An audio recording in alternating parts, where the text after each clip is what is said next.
Okay, everyone. This is Matthew White. He's a target individual, and he wanted to do an interview today. I've known him for a while. Matter of fact, when I was in the hospital last year, well, 2 years ago now, he was going to come visit me, but by the time I got the message, he had done passed through. Um, so I'm going to enter. This is his introduction. Uh, he can tell you if he wants to tell you where he's from or where he lives. That's up to him. But and if you're wondering what's on my head, I'm getting hit right now, so I'm keeping this on my head. Been getting very serious V2K attacks lately, and so bear with me. Uh, anyway, this is Matt. You don't mind this going on YouTube, Matthew? No, I don't. Okay. Not at all. Not at all. So just tell me a little about yourself before targeting and when you noticed it begin, if you don't mind. Okay. Well,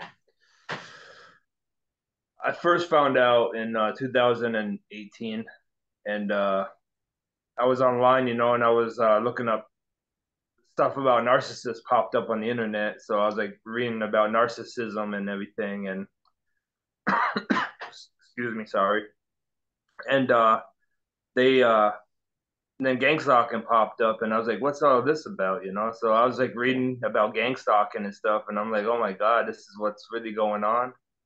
And I was like, I was mind boggled at first. I couldn't believe it. I was homeless in Texas, in Killeen, Texas at the time, and then my targeting like amped up like 10 times harder after I found out about the targeting, and I'm like, wow, this is nuts, man. It's like you're living in, I don't know, it's hard to explain, but it's like you wake up one day and you're living in a world, full of hate. And I was taught growing up all my life. I grew up in a Pentecostal church, when I was young in Michigan. Yeah, I And grew up Pentecostal too. That's funny. yeah, Yeah. yeah. And I was taught to love, love thy neighbor and all that. I was taught that everyone's full of love, growing up. And just to find out when you get older that everyone's lying to you about stuff, and it's like when I was a kid, I used to lie when I was a kid, and I used to get in trouble for it, and I used to get punished for it.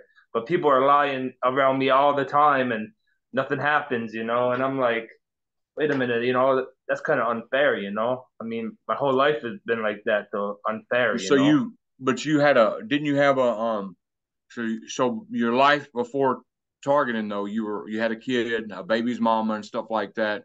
Didn't you say that your targeting started around that time when you were wasn't hurt? 2018. I think, yeah, because I mean, yeah, I mean, I pissed off her family. I know for a fact that they had Aryan Brotherhood, they had Aryan Circle gang members associated with that family, the KKK.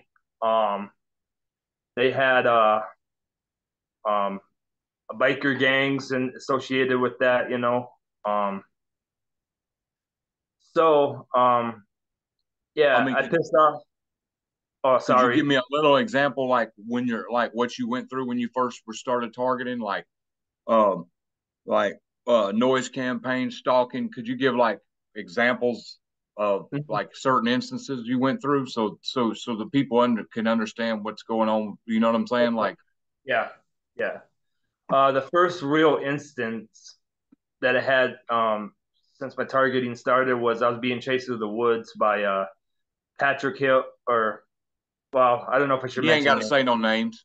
Yeah, I'm not gonna mention names, but by Ashley's No. stepdad and her brother on the east side of Austin, right outside of Austin. It was in the woods, and they were chasing me. They had shotguns, and I thought they were like actually gonna try to kill me, And I was scared, dude. I almost had a heart attack. I almost died, off a heart attack, and because my heart was like pumping out of my chest. But they were chasing me through the woods, and I got tangled up in some vines out in the woods, and I got through. I got through the vines. My legs were all cut up and everything, and I tried to get some help. I went to seven. There was a 7-Eleven down the street. I ran down the street, and this woman that was working there, she was outside smoking a cigarette, and I was like, "Help me! These people are trying to kill me." And she just looked at me all weird, and she was like, she didn't even care, like that I thought I was having a heart attack, man. My heart was going like 100 miles an hour, and it pumping out of my chest, and it took about 30 minutes for me to calm down, and then finally I calmed down, and then it just like it felt like everyone was against me, no one believed, I mean, So after that, all kinds of stalking started happening and stuff. yeah, I mean, more noticeable, I mean, the police, the paramedics, the ambulances. I mean, I still get that today, like yesterday there was a cop car when I walked home from work, it just drove right past me, and there's never a cop car on the street and on this road that I'm living on. And I live in New York right now.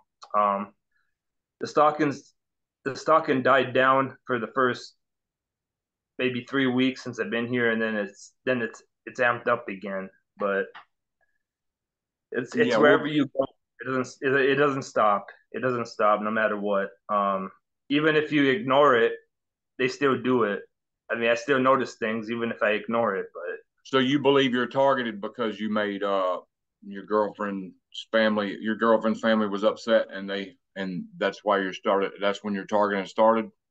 yeah, that and I was starting to figure out what they were really doing behind closed doors, and they knew I Oh was yeah, gonna tell people. They knew I was gonna tell people. I mean, I bet you they're part of human trafficking and everything. I mean, well, let's honest. not talk. Well, let's not talk about that on here.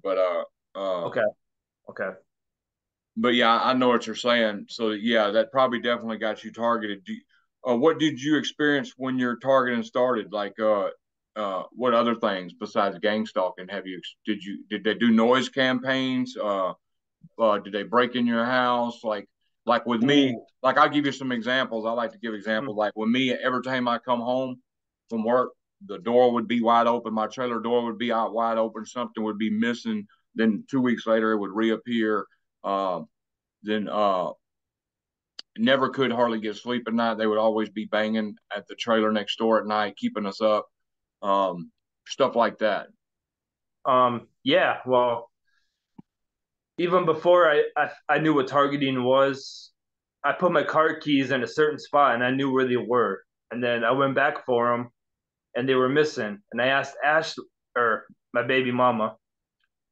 Um, I'm so used to giving out names. I'm sorry, but Yeah. Oh no, that's up to you if you want to give names. I just yeah, think it's probably yeah, better. yeah. But in a way, my baby mama. I asked her where were my keys, and she was like, "Well, I don't know. Where did you put them last?" And I'm like, "I put them right here every single time." And and then I came back like maybe a few hours later, and they were there, and I Yeah. think they were trying to confuse me and stuff, but it didn't work at that time because I didn't know, because I didn't think nothing of it, because I didn't know what gang stalking was back then. Yeah. So they were gaslighting you then. Yeah, they were gaslighting me. They did a lot of that, and when I went to her stepdad's house, like this should have been a red flag from the get go. Right when I met her, like a week later, I went to her parents' house. A week after we started dating, I felt a bad presence in that house. Evil presence. I mean, I could sense evil and good. In people and stuff. But I still stuck around with her. Had two kids. I got an 8-year-old and a 7-year-old now down in Texas. And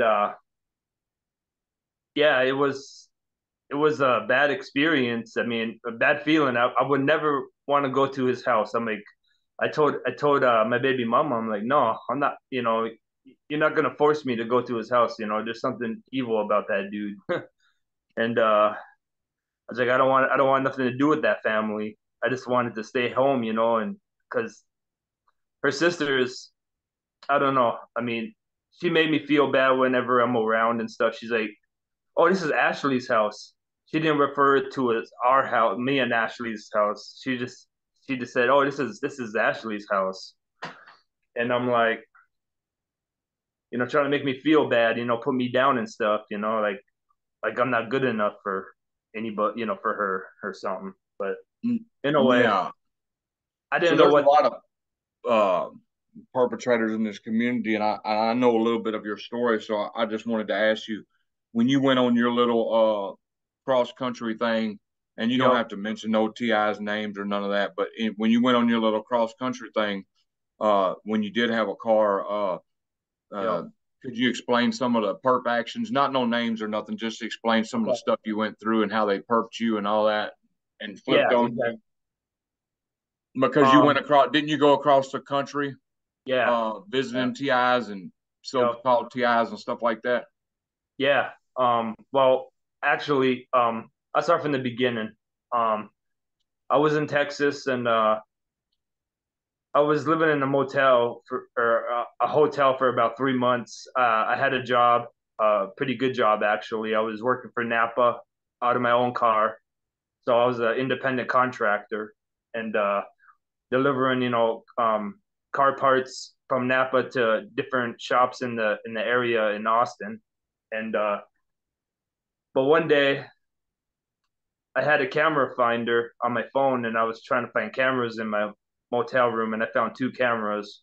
And I told my job that I'm switching rooms, because I found cameras, and then they fired me right on the spot. And I never missed a day for like 7 months I was there. I never missed one day. I was always at work early, and I was the last one to leave.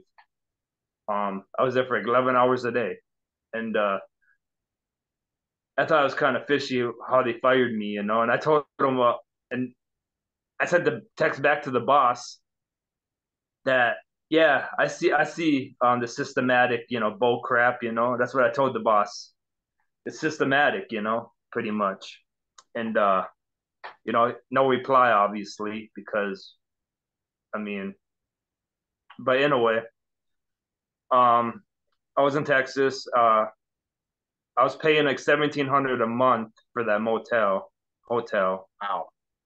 Yeah, it was a lot of money. Like 420 a week. After tax. I know, no, that yeah, that was after tax. But in a way, I lost my motel about a couple weeks later because I couldn't afford it no more. And then I decided that I wanted to help TIs out. So I went on my journey from Texas. I started in Austin. I went to Albuquerque. I was there for about 3 weeks, and I was helping a TI, two TIs. They were a couple actually, and I was helping them out.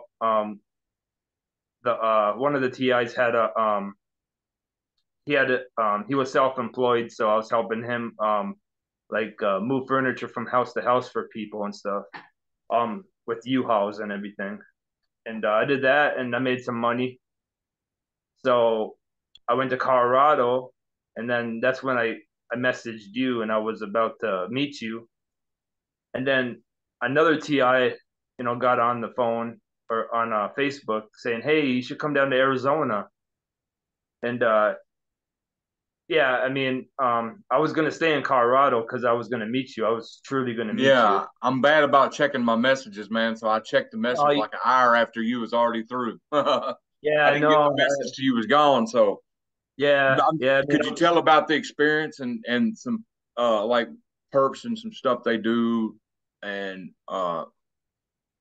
like didn't you say you ran across some perps and this didn't you say a girl you met let you yeah, stay and then she started calling you a perp and yep, I'm just trying to yep. get the audience to feel and see how crazy and this TI stuff can be and how Okay. our lives, you never know who you're going to meet, what they're going to do. I mean, because didn't you go down to Arizona and stay, and then she turned on you and started calling you a perp and wanted you out and all that? Yep, yep. Could you Okay, explain yeah. that a little more? Okay, yeah, yeah, yeah. I'm getting there. Okay, all right. Well, take your time. No, no, you're good. Yeah. So I was in Colorado, and she messaged me. So I went. So I shot straight down to Arizona, and I drove about 1,000 miles at this point, so I was tired. And I was on the freeway going back down to New Mexico to get to Arizona. Um, and I was going about 90 on the freeway, and I was falling asleep. I was falling asleep at the wheel. I kept on nodding out and stuff, and I wasn't on drugs or nothing. I was just tired, like super tired. and I hit the guardrail on the interstate going about 90, and all it did was took off my hubcaps. That's all it did on the passenger side. And it woke me up though. I was like, "Whoa, man! I got to pull over. I got to sleep." So I did, and then I went all the way down to Arizona. I got Did you there. get stalked on the way? I got there about. Oh yeah, oh yeah. I mean, Colorado's pretty bad. So They I'm were. just saying, from state to state, were you stalked heavily? Oh yeah, oh yeah. Um, but I got to Arizona, and well, she told me to meet her at her trailer because she lived in an RV park. And I'm like, okay. So, but when I got there, her boyfriend was already outside with a baseball bat. It was weird. And I was still in my car, so I just drove off, and I was like panicking and stuff. I think he was just trying to scare me or whatever. And she's like, I didn't tell you to come to the trailer. And I was like, uh, yeah, you did. It's in my text messages. So that was a red flag right off the bat. But I wanted to help her still, because that's the kind of person I am. I like helping people. Um, but in a way, so there was a there was a parking lot for truckers, like right by the RV park, and that's where I stayed, and I had a tent and everything, and my air mattress, and I would sleep, pitch a tent out in the desert, right by her trailer, or not too far from her trailer, and she has two kids, and whenever her boyfriend's not home, I would like, you know, you know, go to her trailer, and then we would talk about. She gave me a lot of knowledge on the gang stalking, though. I mean, a lot. I mean, that's how I know so much because of her, really. And but and So then do you, well, go ahead. I'm gonna let you finish, and I got a question for okay, you. okay, yeah, and then so I was there for about 3 weeks, and things were going good, and someone called CPS on her, and I was about to go back to New Mexico to make some more money with the other TI in Albuquerque, New Mexico, because he needed my help. So I was like, yeah, I mean, I'll be up there in the morning. I mean, I'll drive, all night to get there. But so I was about to leave, and then she texted me saying, somebody called CPS. I have to get the kids out of here. And I was like, okay, I'll help you. And so I lost out on a lot of money that I could have made, but I just wanted to help her because she was my friend, and and that's how I thought of her as a friend. I wasn't trying to get with her or nothing like that, because I just like helping people, and so I I I had her kids in the back seat of my car, and I had her. We went to New Mexico, and I was still gonna try to make some money, but I tried to get we tried to get a motel, but everybody was booked, obviously, or of course, and you needed a deposit in Albuquerque. Apparently, I didn't know that, and we only had enough money for a motel for like a couple of nights, and no deposit. We didn't even have enough money for a deposit, so we couldn't get a motel. So we were staying in the car with our kids, and then finally we moved away from Albuquerque. We went back towards Arizona on I think it was I-20, or yeah, I think I-20. It was yeah, um in this little community, and we got a motel for 3 nights. A bishop paid for it in that community, and we got 3 nights. And then she wanted to go back to Arizona all of a sudden, and I'm like, why would you go back there if CPS was called on you? And so I was like, okay, I'll take you back. So we went back to her mom's house in Superior, yeah, Superior, Arizona, and that was about 20 minutes away from where she lived. She wouldn't go back to her trailer because CPS was probably looking for her over there. So we went over there, and her friend had an abandoned house that she owned right across from her mom. So we stayed in that house, and it was abandoned. It was like nothing was like it wasn't the house wasn't finished even on the inside, but we stayed there. They had a bed in there and stuff, so I'm like, okay, cool. And I think they were trying to scare me because her she was telling me that her boyfriend's like, yeah, her boyfriend, man. I mean, is very violent. He was on meth and everything, so he was very violent. And But just didn't she before I eventually left, start calling you a perp? yeah, yeah. And then, well, I would pace back and forth when I get nervous. That's what I do, you know. I pace back and forth, and then she accused me of like looking on her phone, you know, like perps are like I was a perp looking over her shoulder and stuff. I wasn't like that at all. I was just walking back and forth because I was pacing. I was looking at the ground even. I wasn't even looking Right. at her. I'm gonna pause And right there real quick. And for everybody watching, that's the bad thing about TI is, in 2018, I was going places just like Matthew because I was trying to run from this stuff, and I'd get to somebody's house, and I wouldn't intentionally do nothing, but the least little thing you did, you're a perp. Get out of my house. Then I'm stuck in this city that I don't know nobody, and then it's blasted all over Facebook. I'm a perp. So TIs are very sensitized to certain stuff. So coughing could, if I coughed on this video right now, it could really upset somebody. Anything from scratching your throat, a nose to, like he said, pacing back and forth. This one woman accused me of disappearing and appearing downstairs in her, it's just a real sensitive life. So I encourage all TIs to find out what you're sensitized to, and if one of them triggers happens, to make sure before you go off on somebody uh, that it's really somebody triggering you and not just a mistake. You know what I'm saying? You can go on now. I just want to let them know because that's important to recognize our triggers because we can turn good people away just by getting it wrong. yeah, exactly. Yeah, I mean it's yeah. So what So did you do when she started calling you a perp? well, I didn't react to it. I'm like, it is what it is, you know. So I'm just gonna drop you off and go my separate way because I don't want no Right. confrontation or nothing.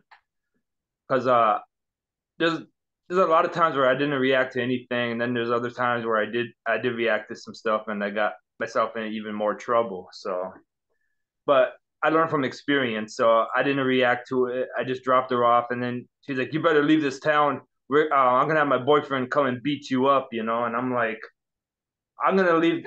I did say I'm gonna leave this town when I'm ready to leave. You know, I was at a gas station, and then I grabbed a bite to eat, and then I'm like, "Okay, now I'm gonna leave," you know. But I didn't like start nothing, you know. But in a way, and then I went to Phoenix, Arizona, which was about an hour from where she was. And then I met an activist. Her name, well, Yeah. I met an activist, Yeah.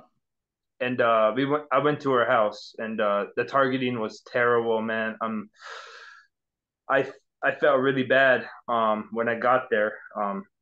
Headaches, my chest, my heart was like hurting and stuff. And she told me to put a battery up to my heart and just rub my chest with a battery. So I did, and it helped a little bit. But um, she's blind, and she told me that the government blinded her with lasers, and she has a daughter that can't even walk or talk. She just makes noises, and she crawls on her knees. Crawls around on her knees, and they're targeting her too. I mean, Wow. this government, man, is so it just it's ridiculous, man. They're Well, it seems like a lot of people who are disabled are yeah, targeted. I know. Disabled, disability, disabled, and in Nazi Germany, actually, if you were, it wasn't just the Jews that were targeted in Nazi Germany. If you had a deformity or a disability, you were targeted too. Matter of fact, they cleaned the mental hospitals out in Germany because they were known as outside dissidents. So, you Yeah, know, the Stasi's cleaned the mental hospitals out. They were empty because they were nobody. So it wasn't just the Jews, you know what I'm saying? So because this is where part of this program, this gang stalking originated from, was Germany and the yeah, Stasi's and stuff like that. So Zetzer Song and all that. So Yeah, so I wouldn't be surprised if that's why they were targeted. Yeah, yeah, it was terrible, man. I was actually crying, you know. It was the saddest thing I ever saw, you know, one of the saddest things. I mean, it was crazy. But So you stayed there for how long? no, I mean, I was only there for about a day, and then Oh, okay. yeah, I mean, I was just visiting her, and then I was in uh I was in Phoenix for maybe about 3 weeks. I was out of my car, living out of my car again, and I met this guy. It was weird because I was at the park, you know, just chilling, enjoying the day and stuff, and then this guy came up with a box of baseball cards, said, "Hey, dude, you want to make some money? Yeah, we can pawn these cards off." We went to a pawn shop and we didn't even get $20 for them. I'm like, nah, man. It's But in a way, I hung out with this guy, and then this guy's like, we should go to California, LA. So I'm like, that. I was thinking that too. It was weird. I was like, because I was telling myself I want to go to California, you know, just to check it out, you know. Oh, And then he that's just a came rough up. one right there. Yeah, I mean, he was a perp all the way. No, I'm He was. saying California, that's a rough Oh area for yeah, gang stalking and stuff. yeah. No, it was. It was terrible. I had a headache for over a month, like a month and a half straight, when I was at the homeless shelter there, in South Central LA. So I saw people die around me there, like off of fentanyl and stabbings and everything. So, but I was there, and I got hooked on fentanyl myself when I was there, and I'm surprised I didn't die from it. You know, thank God for that. You know, I mean, I'm going back to church. Um, I'm in New York now, and you know, I'm living with And this TI. didn't they steal your car there and leave you Yeah, they without a did. car? Yeah, yeah. And then you My went back little. to Texas because I want you to get into the story and I don't want you to mention no names of how you got tricked from Texas into going to Utah and then got left up there. Oh Uh, yeah, because I feel like that's an important story for TIs and people to yep, understand what happened with you there. yep. Because you were Well, homeless in Texas. Because I remember I was talking to you on several occasions, yeah, yeah, yeah. I and you were was coming to living. group calls, Mhm. and then you got the promise that if you come to Utah, you'd have a job and everything, and you Yep. got your bus ticket and you got up there, and boom, the dude didn't show, and you were Yeah. basically on your own up there. Yeah, I was. Yeah, so yeah, when I left LA, I took a bus back to Texas. I lived with my mom. I was living with my mom and dad for about 7 months. Then I got my own place there in Texas, which wasn't far from them. And I had two jobs. I was doing construction and working at a pizzeria. And then they started hitting me with you know, the direct energy and everything, and microwave weapons, and I got sick. So I had to quit both of my jobs, and I lost my place there. And so I was in a small town, 2,000 people, you know, in Texas. I was there for about maybe a week, and then I went to Waco, Texas, which was bigger. And then I was like, man, I got to do something, you know, I got to get out of here, you know, or something, because I was homeless again for like the third time. And this guy on Facebook was like, hey, you know, he sent me money for a bus ticket, like $200. And I was like, so I got the bus ticket, and he's like, you better show up, he said. And I'm like, well, if I say I'm gonna show up, I'm gonna show up. You know, that just it's that's how I am. So and but anyway, um, I, so I took the bus.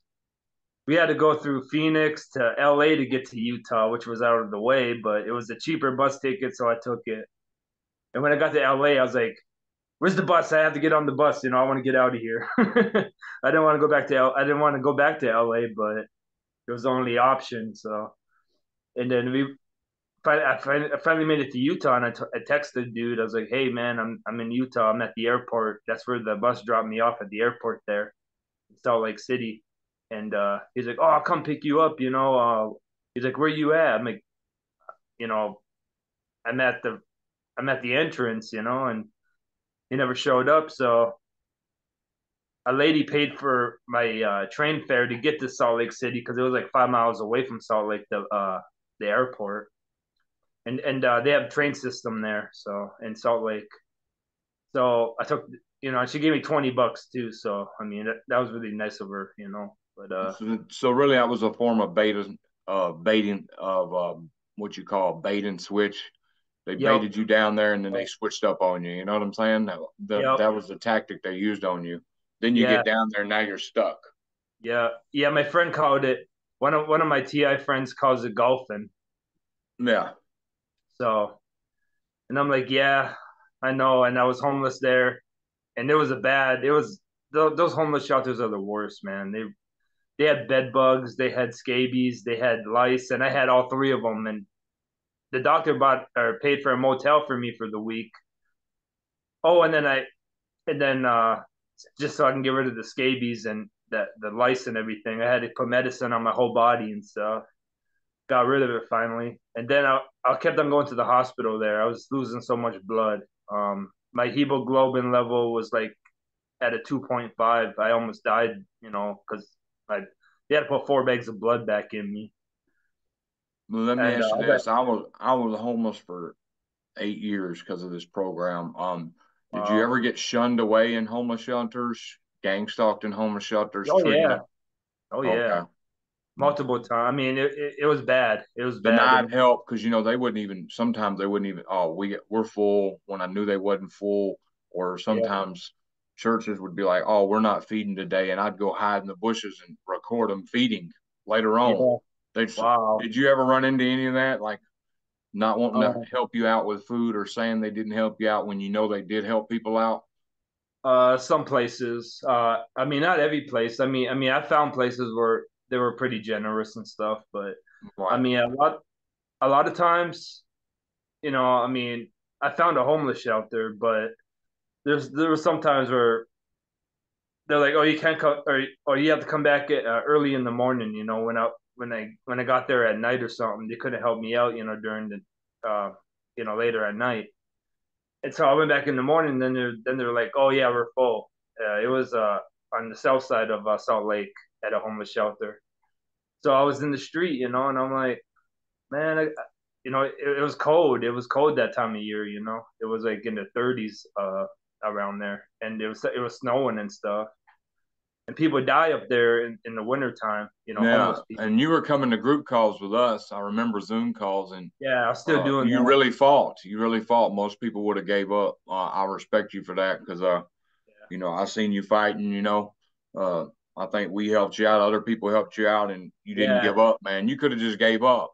All these yeah. medical problems. If you could explain what they told you was going on with your medical, I'd appreciate it because I'm Okay. trying to get them to see. And then because you have a good story, a good ending to the story. Take it, you're Mm-hmm. still being hit, you're still being gang stalked, but you didn't give up in that situation. You were homeless in Utah. It's the middle of winter, Yep. freezing cold, and you got to leave the shelter during the day. So you on most Yep. shelters, so you're out in the freezing cold, and nothing looks like it's coming together. Nothing looks like it's working, but you didn't give up. You know what I'm saying? Yep. Yeah. I mean, I had a friend on uh on TikTok. I had a friend that saying that one day, your fortune would change. A TI friend, and I just thought to myself, I'm like, no, it's always going to be like this. I'm always going to be homeless. For the rest of my life. I thought, but it was strange how I met the TI that I'm living with now. It was through another TI friend. I was in the hospital, and well, first, let me explain about my appendix surgery. It was kind of weird. I started getting pains around my stomach area. I was at a shelter trying to get in for the night, and it was like 7 o'clock at night, and I was in a lot of pain in my stomach area. So I called the paramedics, and they came, and they're like, well, you just want to tough it out, or do you want to go to the hospital? I was like, I want to go to the hospital. I want to get out of the cold too. It was like 20 something degrees, that night. And so I went to the hospital, and they were feeling around where my appendix was, and they were like, "Oh yeah, you got appendicitis." Like they didn't even do no real tests on me, and they brought me into surgery within an hour, and they took my appendix out apparently, and 24 hours later, it wasn't even a nurse, it was one of the counselors there at the hospital, or case manager, and they're like, oh yeah, you got to go. I'm like, what? I just had surgery. I can't even get out of bed right now. I'm in a lot of pain. I just had surgery. It cut me open like 6 inches from um bottom of my stomach all the way up to like almost the middle of my stomach, like in the middle, like right in the middle. That's, yeah, the scar's still there, obviously, but in a way. And she was like, "Well, you got to go." And I was in a wheelchair. I couldn't even walk. And she's like, "Yeah, yeah, we got to Uber for you. You got to get out of here." I'm like, "What?" I But in a remember way, that. yeah. And well, luckily, the Fourth Street Clinic bought a motel for the week for me. And then they're like, if you're not better in a week, which obviously I wouldn't be after surgery like that, um, they gave me another week. So I was there for 2 weeks in a motel, and it was like cockroach infested. It was like the cheapest of the cheap. And I wouldn't even sleep on the bed. There's cockroaches on the bed, so I slept in a chair, like sitting up. I was sleeping in a chair. It was bad. Um, I didn't want to take a shower, but I forced myself to because there was roaches in the shower, and I had bad experiences with roaches before when I was in Arkansas in an apartment, and they were terrible. But in a way, that was before I knew about targeting. But in a way, Did you ever think, well, I just need to take my life because of this? It's too much. Have you ever thought that way? I mean, uh, I had three myself, three attempts, and oh I wish wow, I hadn't have yeah, done it. But I'm just trying to let people see how serious this is. yeah. Uh, did you ever Well, think, well, man, this is just too much? yeah. I mean, it crossed my mind a few times, but well, when I was 17, I drank bleach before to try to kill myself. But obviously, I was way before I knew what gang stalking was, and Right. and So you just never been the type to give up that easy, huh? no, I was not. No, I mean, I'm a hard worker, and I never give up. I keep on Because pushing no you matter were in what. Utah and you had the surgery, and I remember on the calls, like, man, you didn't have nobody to help. I mean, you had TIs to send you money every now and then. I mean, you were Yeah, on the verge of getting put out on the streets in the winter, had appendix surgery and all this, and then out of nowhere, you got blessed. yeah, Because the moral of your story, and I know I'm gonna let you tell it, but the moral of your story is, man, don't give up before the miracle happens, because you never know, a blessing might come your way. It's rare for TIs. I was in the hospital finna get put out with a wheelchair and a walker, yeah. and No, boom, help came my way at the last minute. And so our stories are kind of similar. Um, yeah, could you yeah, explain more of how the hospital treated you and gaslit you and stuff, and because they were taking you in saying you had all these problems. You remember they said you had uh, colon hold on. polyps in your colon. They took your appendix out, but they kept wanting to put you right on the streets, even though you had an open wound on your stomach. Mm-hmm. Uh, you Yeah, know, yeah. Matter of I was. fact, I think Holly called up to the hospital to try to, because when you're a TI, that's the thing you can do. If you're in the hospital and you're a TI, always try to get another TI to call and act like family. That way Mhm. you get they see, hey, you got people that care, and they start treating you a little better. Yeah, Because if exactly. they see that you don't have nobody that cares, you're screwed. So even Hmm. if you got to get another TI to call and act like family, if you're a TI in the hospital, always have a TI call the hospital and check on you. That way the Yeah, hospital's like, wow, he's got somebody that cares.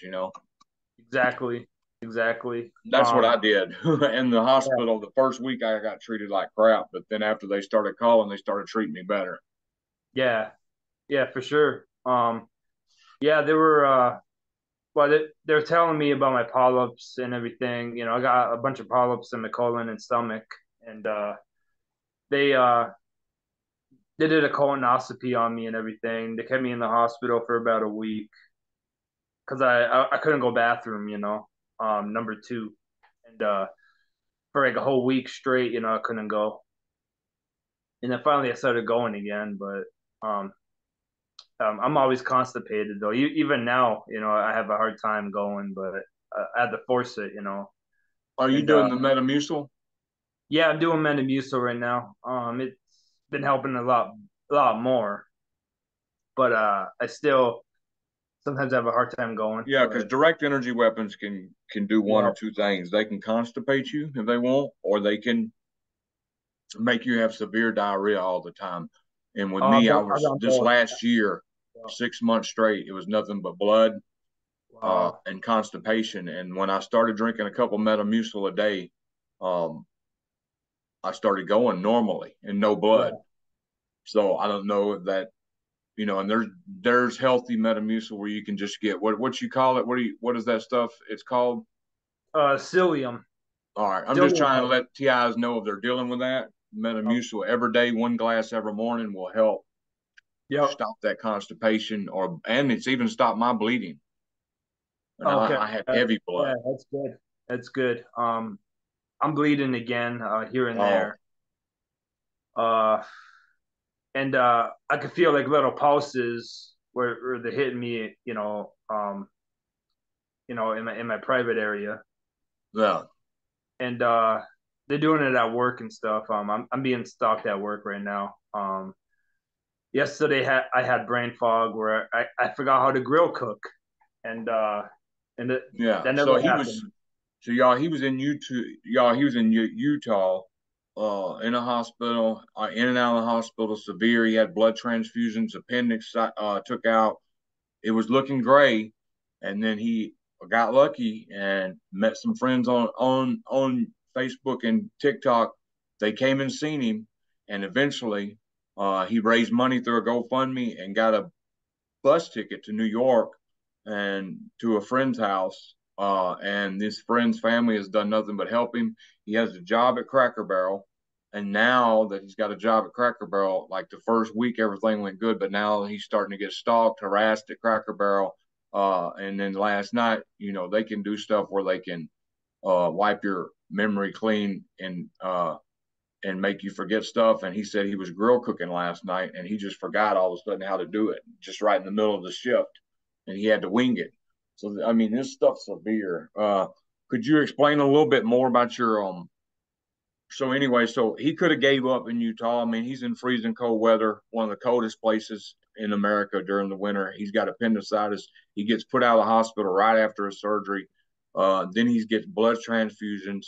I mean, he was in and out of the hospital. And the reason I'm telling this because I was on Zoom calls with him, and I know for a fact that all this happened. And so he could have gave up. So my story is to TIs: don't give up no matter what, because you never know what may happen. So could you tell about where you're at now and what's going on and how you've been blessed? Because you didn't give up. If you'd have give up, you wouldn't be where you were at. You know what I'm saying? Exactly. Exactly. Yeah. I mean, even through the stalking, I'm still being stalked, obviously, but even through all that, I don't pay no attention to it anymore, really. I notice it, yeah, but I don't react to it like I But they're used still to. burning you with the weapons, right? Yeah, Do they you get are. Um, V2K? uh, I don't get the actual voices. I do get like implanted thoughts and stuff. I don't know if that's part of the V2K. Yeah, yeah, it is. Okay. Yeah, I do get implanted thoughts that are not my thoughts, and I could recognize the difference between my thoughts and their thoughts. Well, see, So, right now, my ex-wife's voice is laughing at me, saying, "You're really messing up this interview." And then when she's saying stuff like that, there's all kinds of laughter. Like I'm getting this right now as we speak, wow. but I'm trying to ignore it because I know I'm not messing the interview up. No, no, no. I believe that they do have technology to plant voices in your head. I just can't imagine, because I might have one time I was in a psych ward back in Texas, and when I was in that psych ward, I did have like God's voice in my head. It was weird because I was read. I don't know if that was actually God or that's the technology. I don't know for sure. That's why they call it voice of God technology. Yeah. Yeah, okay. But I was reading the Bible every day and I was getting close to God too. But in a way, I was hearing God's voice, and stuff. And that was the only time I ever heard voices in my head when I was at the psych ward. Could you tell us And about the weapons attacks you experienced and what it does and how it's affected your health? well, they give me like artificial headaches, aches and pain in my joints. Um, they targeted my fingers when I was in Utah, like so severe where my hands felt like they were on fire. Um, they stopped that when I got out of Utah, and now they're starting to target my toes.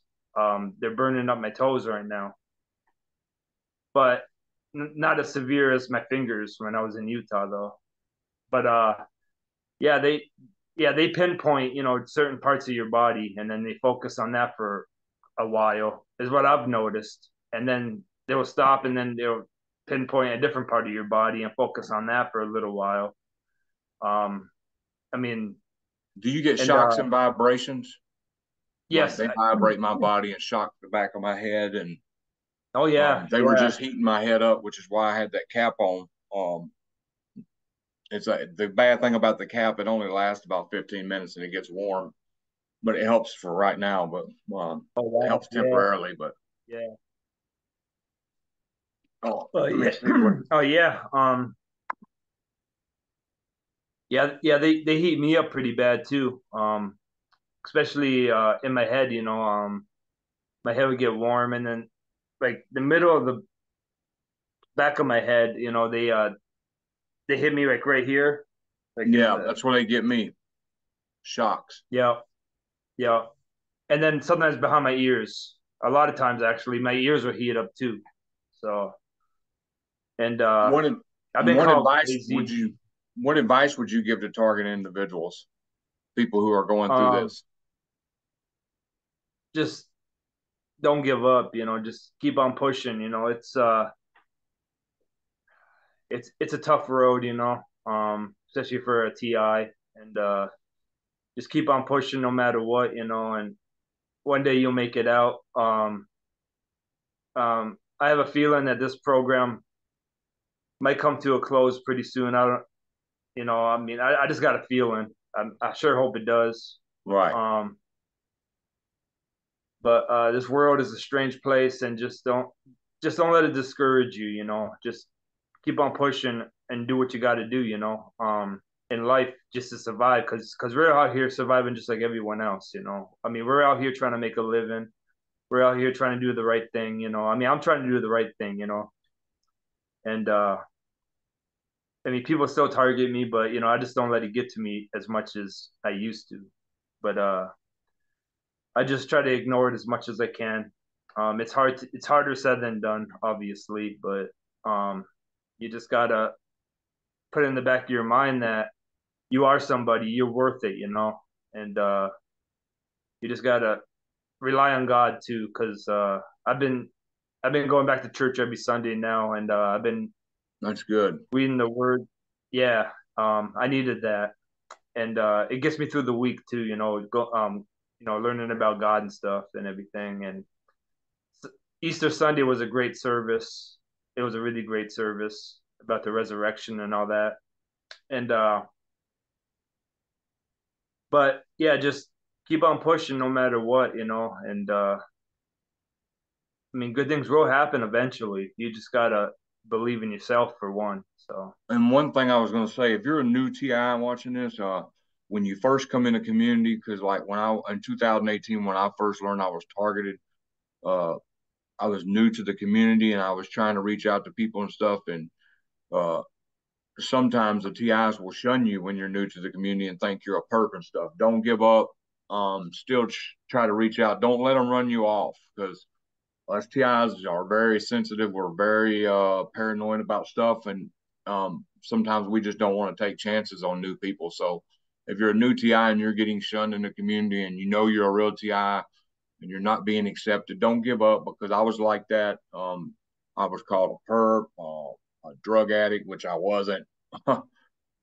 and just all kinds of lies about me and stuff when I first started coming out in the community because people are paranoid. You know, TIs are like, hold on, is this a real person or is this a plant?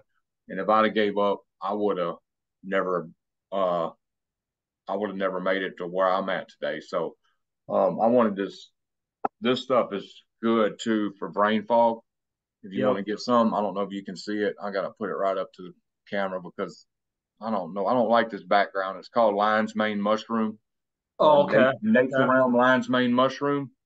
You Hmm. put it under your tongue for a minute every morning. It really helps with brain fog and it helps Okay. your memory and concentration. And uh, I wouldn't get it if it wasn't good. And, you know, sometimes Yeah. I can't get it because, you know, I don't have any income. So, uh, besides food stamps. But you know, when I Yeah. do get somebody, when somebody helps me out and donates on the channel or something, I usually use it Yeah. to get some of this stuff. That's how Oh, good for it sure. is. Helps with brain fog. Turkey tail mushroom helps with stuff too. Yep. Uh, really good stuff. Anyway, so you do think this program is going to end? Because I don't. So we differ in them opinions, but that's okay. So you do think it's going to end? Yeah. I mean, in a way I do, but then I mean, I don't know. I'm like 50-50 to be completely honest. It's I mean, it hasn't slowed down, so I Yeah. don't know. I I wish it would end. Um, I mean, they're using our tax dollars to, provide for this program. Yeah. So let me ask you this. But One thing I forgot to ask you. Were you isolated from your family and friends? Did they just all of a sudden, like mine, just all of a sudden just stop talking to me and stuff, acting weird? yes, You went through yes. that? Oh yeah. And I Oh think it's yeah. I amazing mean, how I think it's amazing how everybody gets socially annexed. You know, we just lose our friends and stuff just out of the blue. Like, what in the world did we do? You know? Uh, yeah, exactly. Man. I thought it was me for the longest time, before gang stalking. I thought it was me, like I was the problem. But then I realized, hey, it's not all me, it's Right. not all me. So, but yeah, it's really crazy how they could turn, your loved ones, against you. And my kids are taken away because of this program too. So I'm trying to get back to them though. Right. And this is the third time that my kids were taken from me. And my daughter wants to live with me. She even told me she doesn't want to go back to mommy. There's a reason for that. She won't tell me the reason, but there's a reason. There's a reason why she's telling me this, though. Right. And then, but they shun you and make you look like the bad guy, Yeah, character yeah, assassination and all that. And yep. you know, there's so many good people going through this, and then they all just lose their friends and family, and then they just, you know, I freaked out. I was like, what in the And world? Because they were shunning me like I'm the monster or something, and I'm not. yeah, I mean, baby mama even called me a monster, and then in a text message one time, and I'm like, okay, I just agreed with her because I didn't want to argue, I was like, okay. So So, spirituality helps you cope with this, yeah, yeah. I mean, a lot better than if I didn't have it. Um, yeah. I mean, God's put some good people in my life, and like I said, I'm living in New York. My TI friends' parents believe what I'm going through and everything. They uh they know that this world is really strange and everything. They could see it. So who knows? They might be targets themselves. Maybe not even know it. Who knows? A lot of targets don't even know that they're targets. So, right? but Uh, I'm trying to think of something. If I got any other questions, huh. So to sum it up, Matthew has traveled state to state, been in TI since 2018 that he knows of. Um, been homeless, perked state to state, been through hell and back, weapons attacks, all that. Was on his last leg in Utah, fixing to give up, appendix surgery, blood transfusion because he lost a lot of blood because he had a. Why'd you lose a lot of blood? Didn't you have something? Wasn't you bleeding internally or something? yeah, this. Well, I mean, I was bleeding from my rectum. I'm Yeah. still bleeding. to this day, I'm still bleeding here and there. Because I have to force it all the time, and Right. so I'm gonna have to But go you had back to to have a that. blood transfusion. It was so bad because I Yeah, remember, yeah. I and he was could have gave up, but he didn't give up, and now look where he's at. And I'm not saying this is going to happen for everybody because I went through 9 years of it before my blessing yeah, came. But I'm just saying to all the TIs out there, please don't give up hope. Don't give up being a good person. Don't let them ignite that bitter side of you. Just man, and I know it's easier said than done. I went through 9 years of it, and I'm still going through it today. I don't even leave my house no more. It's so bad, but and I'm still getting hit with weapons, and they're still doing their theater outside and stuff. So yeah, it never stops. But sometimes your situation can get a little better. yeah, yeah, Because if you'd have given up one second, if you'd have given up one time, because you remember you were like, forget that, I'm fixing just one time. I remember you texted me, you said, forget this, I'm just fixing to leave Utah. And if you'd have yeah. left and stuff instead of just persevering and staying through, you might not have never met the people you're with. You know what I'm saying? So that one time we want to give up could be the time our miracle is going to happen. You know, Yeah. Yeah, exactly. and Exactly. I admire you because you're a fighter like me. I could have gave Yeah. up when I was on the streets. I was going 3 or 4 weeks. No homeless shelter would help me. Churches would turn me down for food. I would have to go in Dollar General and get food, steal food, just to eat, just to Yeah. make it Yeah. sometimes. And then one time I was walking down the road. I was so hungry, nobody would help me. I found a chicken sandwich, Burger King chicken sandwich that had ants all over it, and I ate it with ants on it and everything. That's how hungry I was. Yeah. Wow. So Yeah. this program teaches us to be humble at the same time and just be grateful for the little stuff we have. You got rich people if they got put in our situation, or people who are like if you put Biden or somebody like that in our situation, within 2 days he'd hang himself. You know what I'm saying? So this Exactly. program has made us strong people as Yes. TIs. We're Yes. enduring a lot. Most people wouldn't be Yes. able to endure losing all your family and friends, and then you're homeless, you're shunned, you're blacklisted, and then you keep on and you don't give up. I mean, that's strength. We're strong people. Yep. Yep. And I'm also writing a book too. I That's just started great. on it. It's called the Rose That Grew from the Cement. I try to put a positive twist on it. It's about my life for the first half of the book. Second half is I'm gonna get more into the technology and the gang stalking part. When I found out, and yeah, I should be done with it within maybe a month or two. It's a slow process right now. I got a computer and everything, so I got a processor that I'm writing the book on and everything. So, That's great. and I'm a musician. I rap and sing, and I'm a conspiracy. They call it conspiracy rap, but that's what I do. But I'm a songwriter too. So, um, but yeah, and I'm not looking for any money or nothing. I just trying to get the information out there. I just want people to know about the technology and stuff. And Right. everything. Cause Well, what was you gonna say? cause I mean, to me that's very important to get the information out there so people would understand. I mean, my mom calls me crazy. She told me that I should go see a psychiatrist and all this, and I was like, she told me that when I was in the hospital, after my appendix surgery. She's like, you should go see a psychiatrist. Talk to the doctor to see one. And I had all my TI friends on Facebook say, "You're not crazy, man. You don't need to see a psychiatrist." And Right. all And that. didn't you send her a copy of John Hall's books?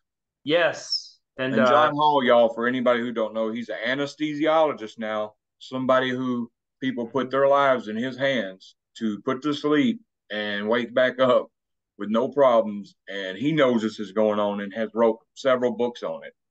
Um, yep, and one of them's called Satellite Terrorism in America. One of them's called uh, Guinea Pigs. Ain't that what it's called? yep. Yeah.